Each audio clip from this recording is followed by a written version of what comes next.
Have you ever wondered what it would be like to take control of the power given to you by the man upstairs? Well, 20 years ago, Jim Carrey managed to do that in this little number of a flick.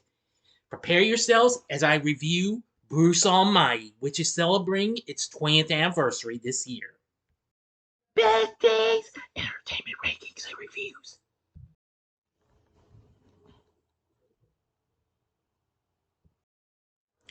So, greetings, my fellow YouTubers, and welcome to Big D's Entertainment Rankings and Reviews. My name is Dual, better known to as the Big D, and this time around I bring to you a review of the 2003 fantasy comedy flick Bruce Almighty, released by Universal along with Spyglass Entertainment, directed by Tom Shadyac, written by Steve Coren, Mark O'Keefe, and Steve Odenkirk.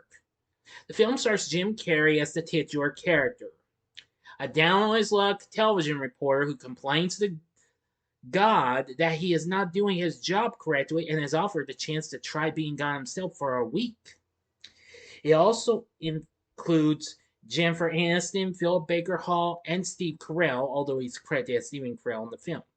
This is Shadyac and Carrey's third collaboration, as they had previously worked together in Liar Liar, which had also been released by Universal, and Ace Ventura: Pet Detective, which, don't worry, I am going to review that later in the future, I promise. And this would be the second of three collaborations between Carrey and Mr. Baker Hall after The Truman Show in '98, and then they would reteam for Mr. Popper's Penguins in 2011.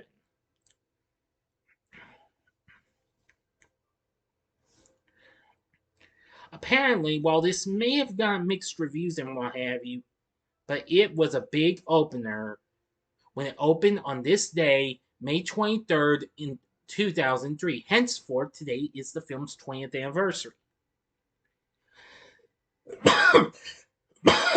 Sorry, again, as I've said, I'm just a little under the weather, but I'm trying to get better. But anyway, this film would go on to be one of Jim Carrey's most successful films. Alright, here's the story. Bruce Nolan is a television field reporter for Eyewitness News on WKBW TV in Buffalo, New York, which usually covers mundane news stories such as Buffalo bakers baking the largest cookie in history, but desires to be the station's anchorman. When Bruce's coveted job is taken by his rival, Evan Baxter, a vulgar on-camera outburst leads to his dismissal from the station.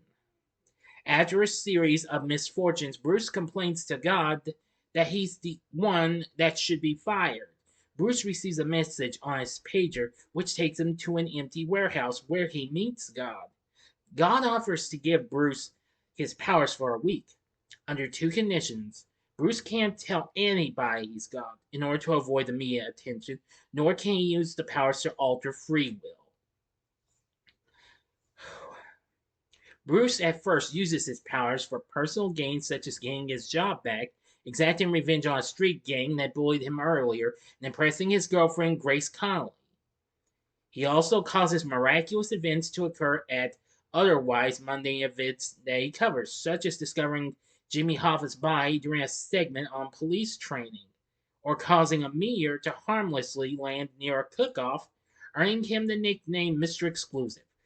Bruce also causes Evan to embarrass himself on air, consequently getting Evan fired, and Bruce becomes the new anchor. Bruce, however, also starts hearing voices in his head and re-encounters God, who explains the voices are prayers that Bruce must deal with. Bruce creates a computerized email system, an email-like system, to handle the prayers, but finds that the influx is far too many for him to handle, and thus sets the program to answer every prayer yes automatically. Well, incredible, huh?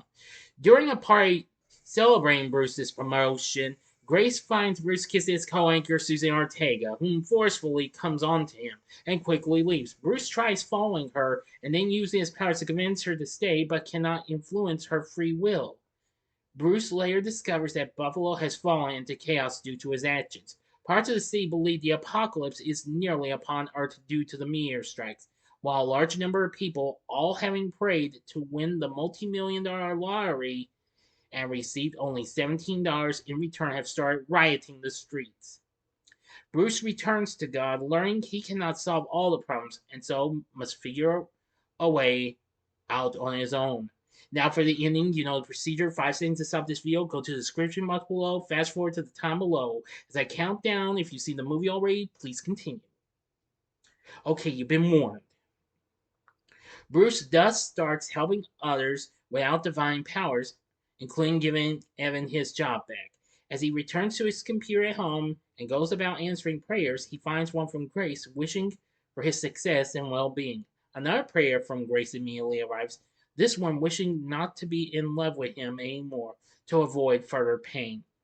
Finally realizing his selfishness, Bruce walks alone on a highway asking God to take back his powers and leaving his fate in his hands. Bruce is suddenly hit by a truck and meets God in the afterlife. When he asks Bruce what he really wants, Bruce admits that he only wants to make sure Grace finds a man that would make her happy. God agrees, and Bruce is resurrected and taken to the hospital where his doctors help him recover. Grace finally arrives at the hospital and rekindles her relationship with Bruce. Following his recovery, Bruce returns to his field reporting but decides to make more pleasure in the simple stories. End of story. But then, of course, ends with a little bit of a blooper reel as the credits roll. So, what did I think of Bruce Almighty? Well, I gotta say, it was very fun and what have you. I consider this to be one of my absolute favorite Jim Carrey films of all time, along with Liar Liar and Ace Ventura. But anyway, this film would be such a huge hit for Universal. Though it opened to mixed reviews from critics, but it was a box office success and, became the top Memorial Day opening weekend of any film in history at the time. The film surprised the industry pundits when it beat The Matrix Reloaded the following weekend. Yes. It opened bigger than any other film Mr. Carrey had done, with an 86 million big opening. The film would go on to make 484 million worldwide. Now, actually, the 86 million was for the overall Memorial Day, but it made 67 over the weekend, and would become the highest opening for a Jim Carrey film, surpassing How the Grinch Stole Christmas. This record would be held until the opening of Sonic the Hedgehog 2, and becoming the second highest Memorial Day weekend debut behind The Lost World Jurassic Park.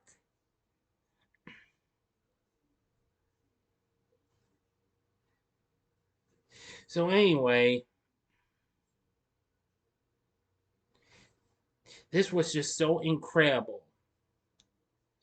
This film joined several other films, like The Matrix Reloaded, Finding Nemo, X2, Pirates of the Caribbean, The Curse of the Black Pearl, to become the first 5 films to earn over 200 million at the box office in one summer season.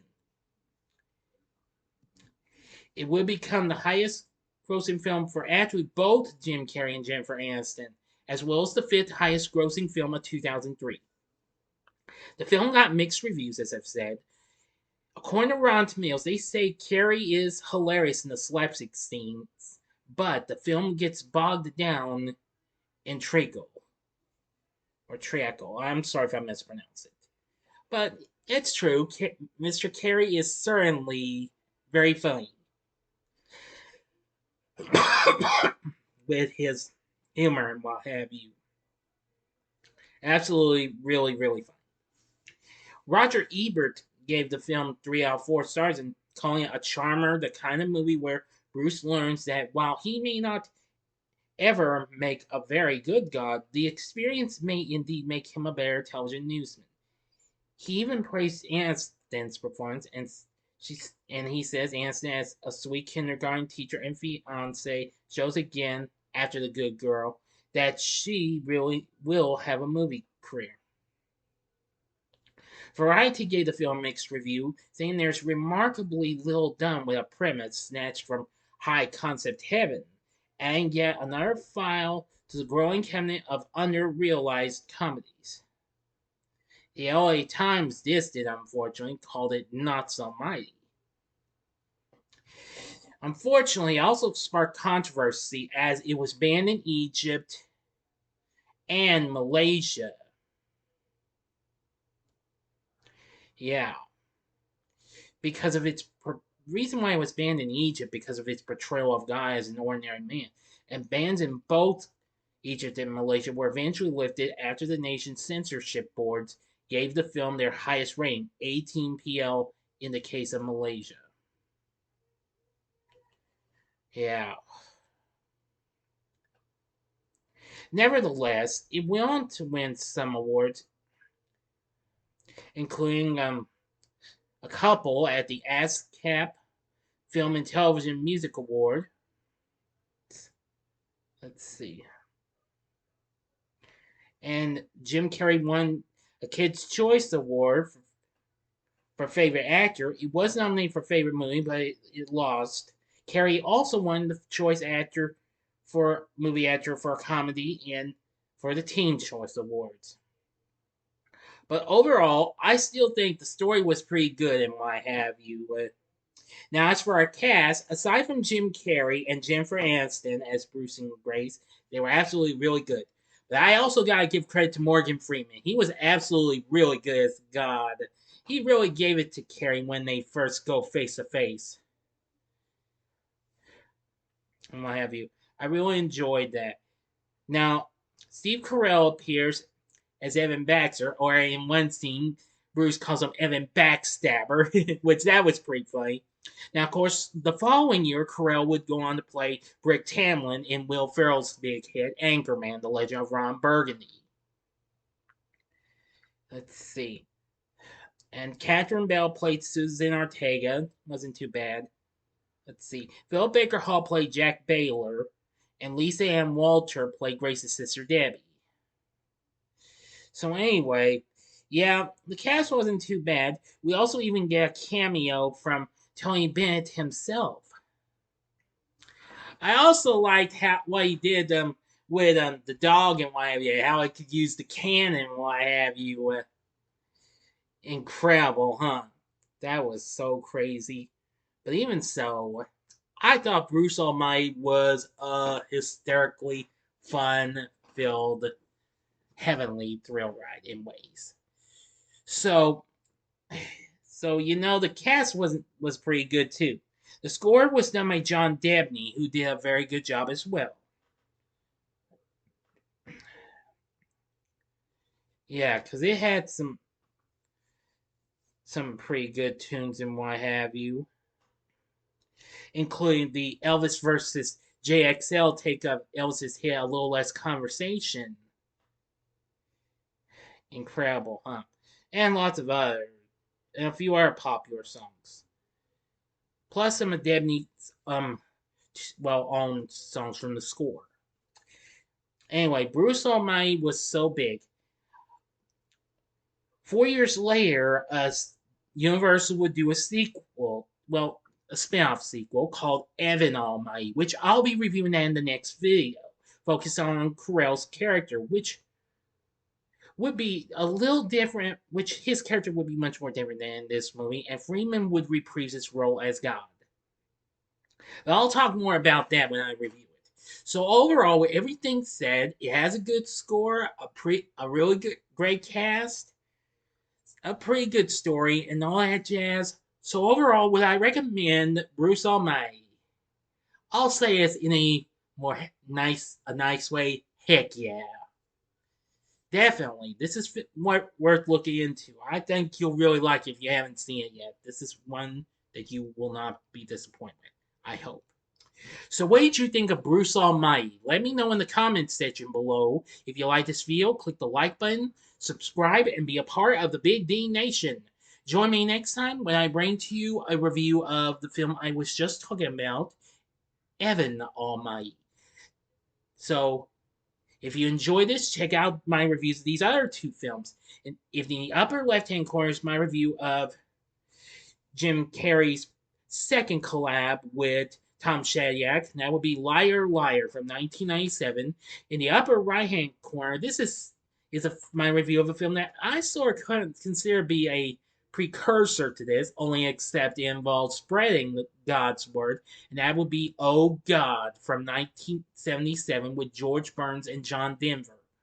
Or if you haven't participated yet, go to the bottom left hand corner and check out my 500 subscribers and Q&A announcement where you can leave questions for my upcoming Q&A. Don't leave any questions in the comment section on this video. Please go to that video and leave questions there, okay? Just want you to know that. In the bottom right hand corner is the button you can click to subscribe. If you like rankings and reviews on movies, TV, music, video games, etc., then I'm your guy. Thanks for watching. Until next time, I'm the Big D saying see ya.